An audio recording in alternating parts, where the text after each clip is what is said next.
Welcome back to Clean with Kate. I've been promising you I'd take you on a little tour of the garden, so I thought it's not too windy this evening. It's not a lovely sunny evening, but I thought we could get out and have a look at the garden. I'll just show you the things in the garden this week that I really love. So I'll just start with the back patio. So as we come out the French windows, we've got this fantastic little daisy here, which I remember seeing at Summer Leighton. Golly, I've forgotten the name again. Please help me if you know the name. I saw it at Summer Leighton Hall, I think it is, and it had seeded everywhere. So I actually bought some of this daisy, and I actually look, it's seeded into my steps. All along these steps, which is exactly what I wanted to do, and it's seeded back here. It's such a great plant. It really likes it tough. So when I've put it in other places which aren't as tough, it hasn't actually seeded in, but it's seeded into these steps. It's incredible. So it's a really good plant if you want it into a rock garden, or there's a baby one, tiny little baby one there. So we're on the back of the barn and the back of the cottage here. And there's a massive, enormous wisteria here, but it has just finished. I should have got out here sooner and shown you the wisteria. I've probably put a link to one of Mike's videos because he may have videoed the wisteria, but it's just about finished now.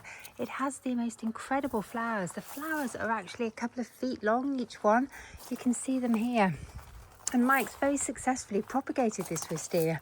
So we have baby ones coming on, but it's just about finished now. But it runs the complete length of the back of the cottage. And look, you can see it here, how big the flowers have been.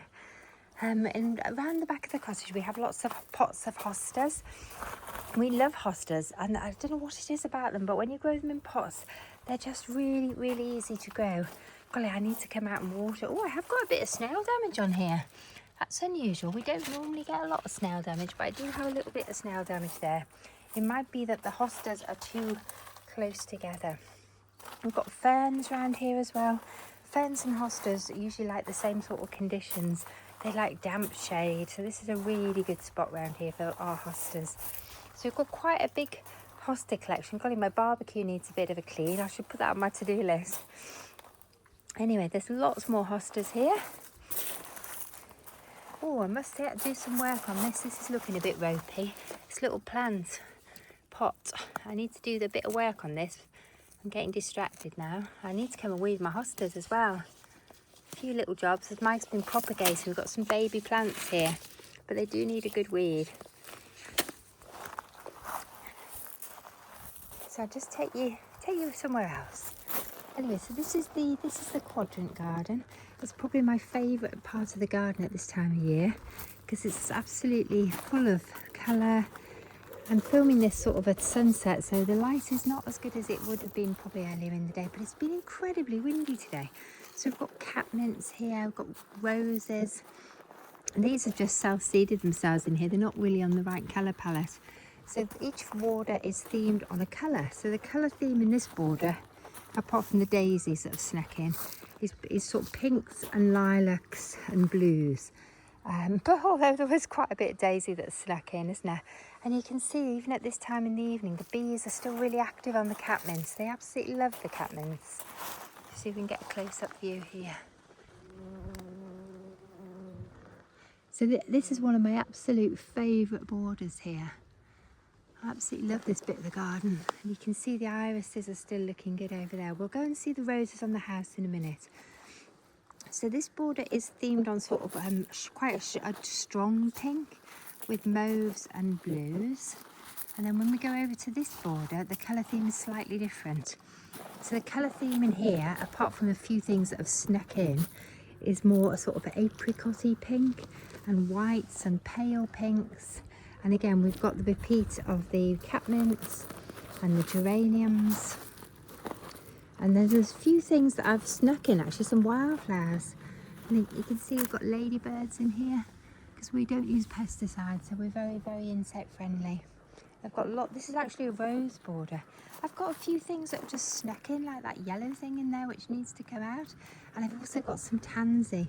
The reason the tansy's there is because originally when this border was closer to the house and we moved the soil when we filled in the old swimming pool, and some of the plants that were in the old border got moved, like the tansy.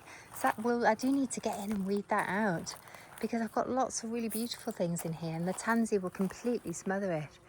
So you can see I've got some lovely, what are they called? Oh my goodness, delphiniums, but I need to sort my support out. And lots of really beautiful pale roses in here. So the roses in this border are on a much gentler colour scheme. Look at that, isn't that absolutely marvellous? But again, I've got a few things in here that shouldn't be here. For example, this rose was, again, something that was probably in the original border and got pulled across. It's probably a bit of root off one of the old roses. Oh, I've just spotted a nettle. Need to get in there, don't I? And coming out onto the gravel path, there's all sorts that's just self-seeded out of the border into the path.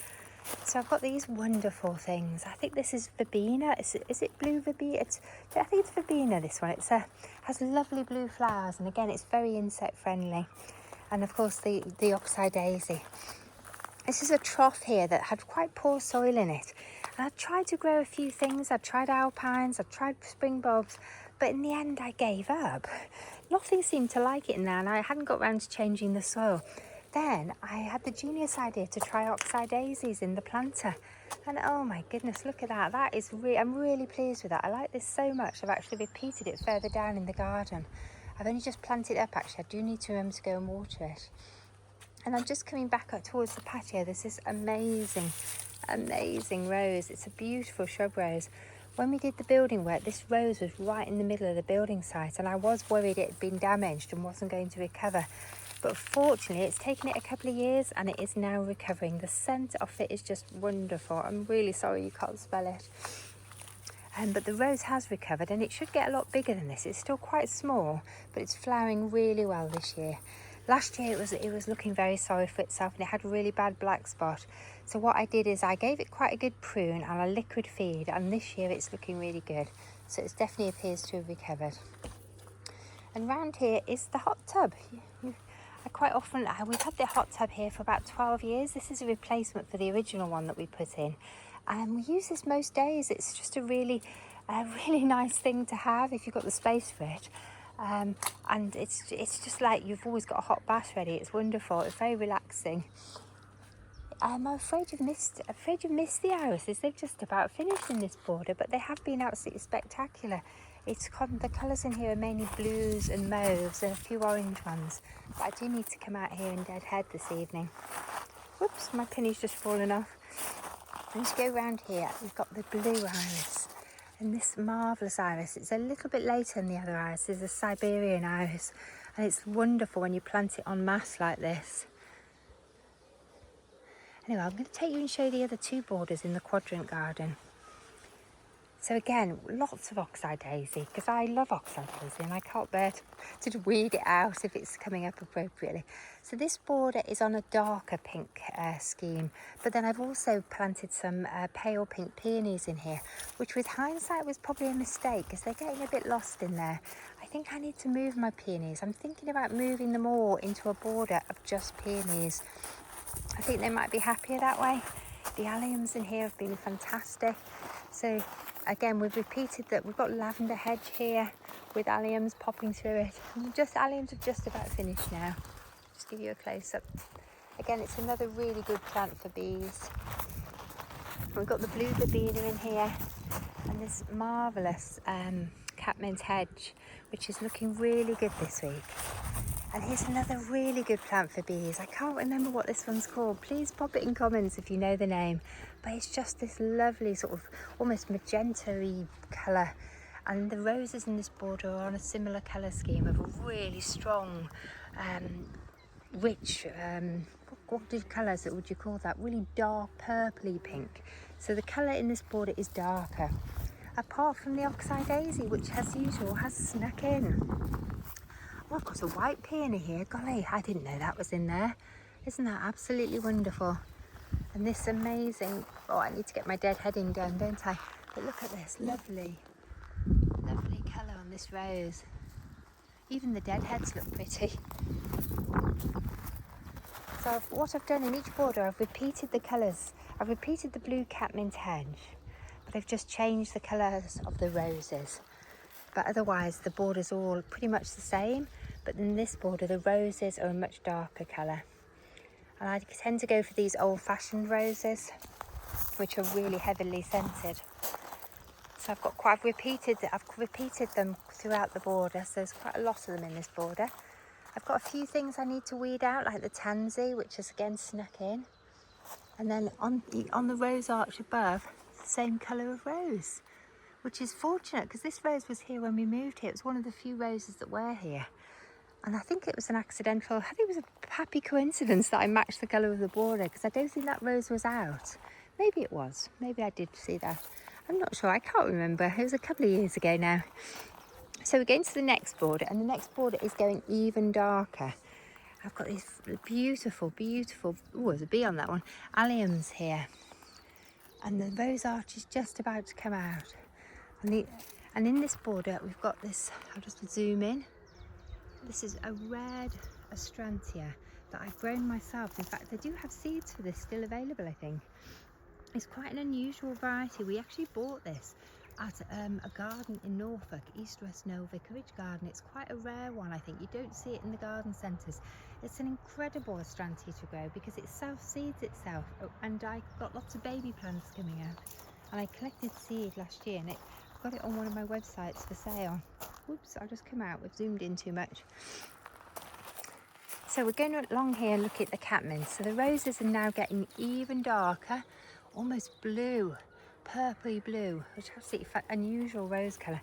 I've tried to bring in some sort of more purple geranium into this one, although there are a few things that have snuck in as usual. The oxeye daisy is kind of universal. So look at the colour on that rose. It's just an incredible colour. And then it's paired with this, which I can't remember the name of, but it's just a lovely thing. And again, I think the bees love it. And I've got this lovely large scabious over here in this blue.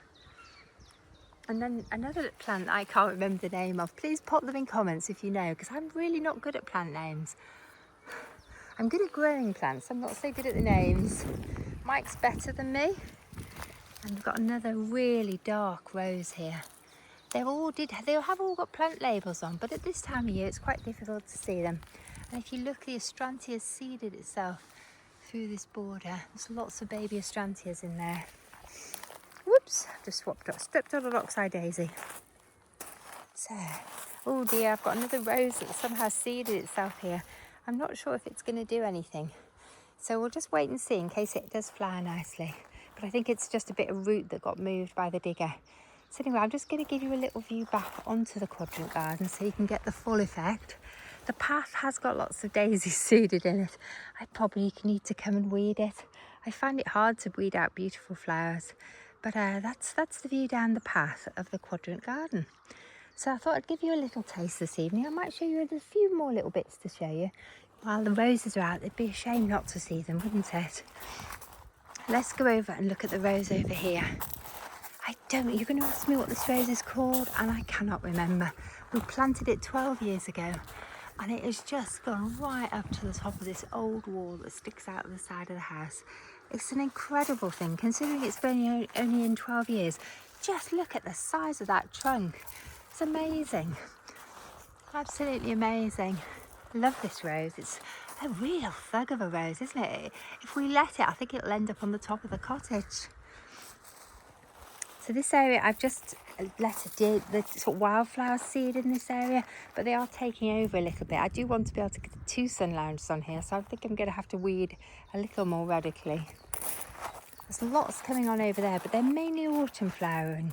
So they're things like Japanese anemones and the big yellow daisy in there. Oh, I think you're going to get the sunset through the irises. Let's have a look. I might have to go down the other end actually. Otherwise, photographing into the sun. This is an iris border. We've tended to, what we've done, we've concentrated the irises in different colours. So we've moved all the sort of golden, this beautiful French iris, this golden iris, we've concentrated it all into one border. And there's a few foxgloves and oxeye daisy that have managed to sneak in. They weren't planned. This is the thing I was talking about before. This is what I wanted to show you. This is my new planter. Everything I've planted in this planter has died. And I think the reason is because it's quite a long way away from the house. It just gets forgotten. So what I've done, last week, I dug up some oxeye daisy out of this gravel, which is now looking almost tidy. and I planted them in here. I gave them a good water in. They are really tough. They are actually covered already in black fly. But you know what? The ladybirds and the blue tits will hopefully come and eat them. What I'm going to do this evening, I'm going to grab a watering can, just give them a water, and I think they'll be okay. I think they can hopefully fight off the insects. If I give them a good water, I might give them a feed as well. But oxeye daisies are wonderful because they'll grow in really poor soil where other things won't. Oh my goodness, look at the foxgloves. We have got an incredible aphid infestation this year. I've never seen it like this before in this garden. But look at that. Let me see if I can zoom in. Isn't that amazing? So we've got aphids all the way up these foxgloves. It's just a shame because they're probably not going to flower as well as they would normally. But then they're covered in ladybirds, which is an incredible size. I'm just going to leave them. We have some oil that we could spray on, but I'm worried it might harm the ladybirds. And they're so happy there. I just don't want to do it. Oh, there's even a little baby ladybird here. I've never seen a baby ladybird that small before. Isn't that incredible? It's a tiny little ladybird. So do you know what? I didn't put the foxgloves in here. I'm just going to let nature deal with the aphids. And it'll be interesting because we'll hopefully get loads of ladybirds, loads of blue tits. So is it a good day? Oh my goodness, look at this. Oh my goodness, this garden is so interesting. Look at these amazing caterpillars. Every year we get these amazing caterpillars on our verbascum. I think it's actually known as a verbascum moth caterpillar. And they absolutely decimate the verbascum. But you know what? I love to see them. So I just let them. I just love having wildlife in the garden. I think I get as excited about the wildlife as I do about the roses. So that plant's probably had it, because once they find a verbascum, they tend to completely annihilate it. But you know what? It's really good for nature, and the verbascum moth, I'm sure it has its place, doesn't it? It has its place in the ecosystem. And then we've got more ladybirds up here. Where's he gone? Another ladybird. So we've probably got aphids on here as well. The joys of having a wild garden, a wildlife friendly garden. Anyway, I'm going to try and get up off the floor now. Oh, there's so much to show you. I think I'm going to have to turn the lights going. I think I'm going to have to split this into several videos. I've been promising you a tour of the garden for so long, so I'm glad that I've finally got out here to show you. So there's a view back to the cottage. The cottage and the barn look out over this quadrant garden.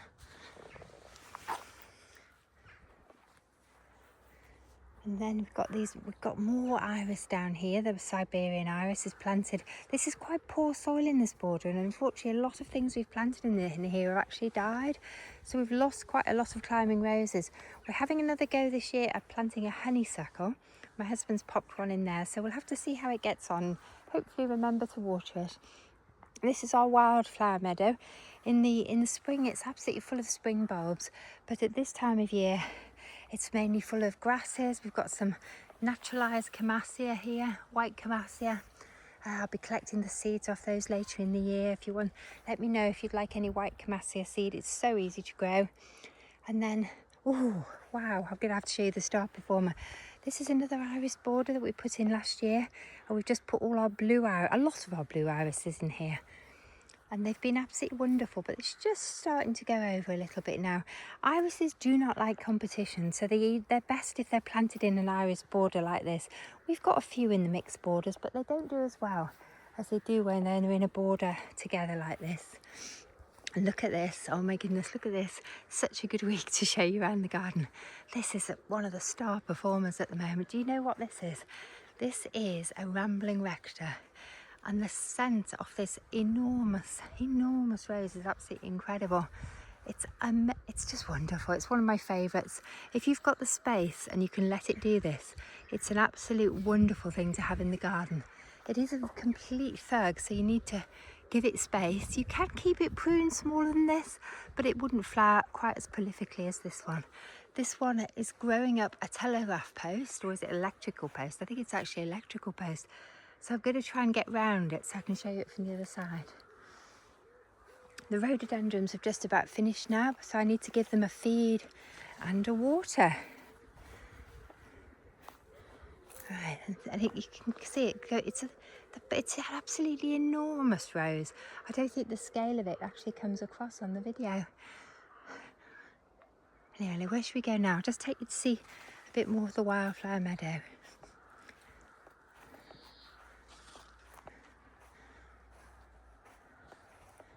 The wildflower meadow is not much to look at this time of year, but it's really good for the wildlife. And it's an old orchard, but the trees are not terribly happy in here. We've planted this rose into this pear tree, but there's quite a bit of dieback on this pear tree. So we need to do some work on this orchard this year.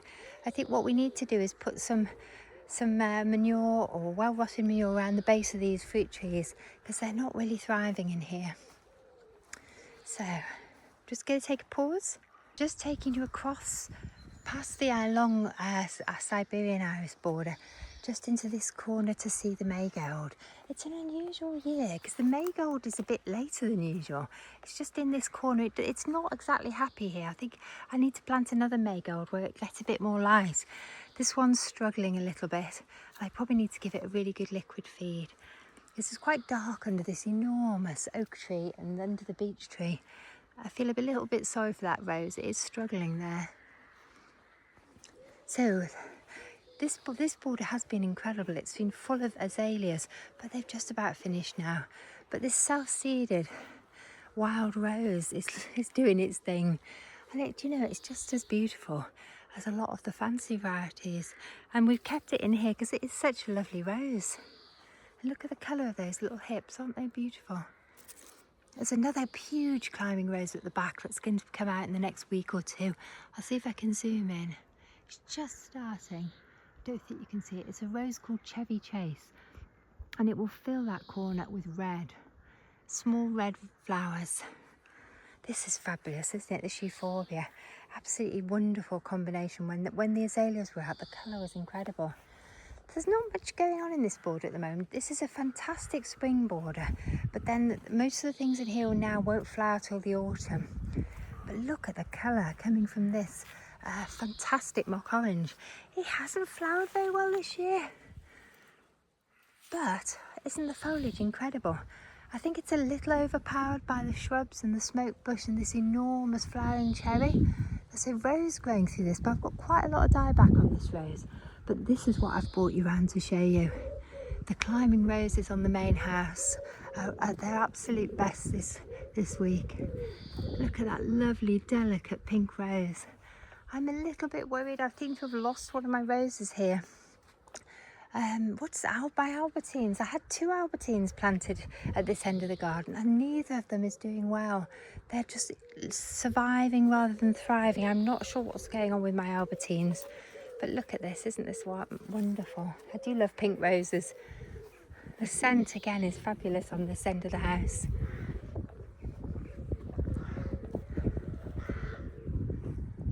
And then there's your view back to the other garden. Whoops, just lost my shoe. That'll teach me to make films in Crocs. And then I've got 2 roses planted here, I think, but it's really difficult to tell which is which. They're both very, very similar, and one's growing through the other. Or is it just one rose? Maybe it's just one very vigorous rose. But isn't that a fabulous rose? Golly, and it's scented, I do believe, although I'm not going to stick my nose in it right now.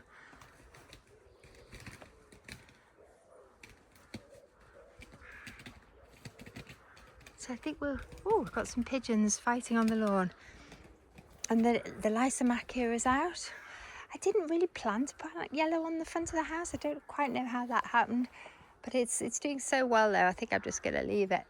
And this is an incredible rose I don't know the name of. Please let me know if you know. It's related to New Dawn, and it's almost like a double variety of New Dawn. It's grown right up the side of the house, and the colour is just perfect. I'd like to get another of these, but I just don't know what it is. So if you do know, please let me know so I can look for one. Anyway, I think we'll finish there because the sun's just setting and there's not much light left. Anyway, thank you for joining me for my evening garden tour. I hope you enjoyed seeing the roses. Please let me know which are your favourites.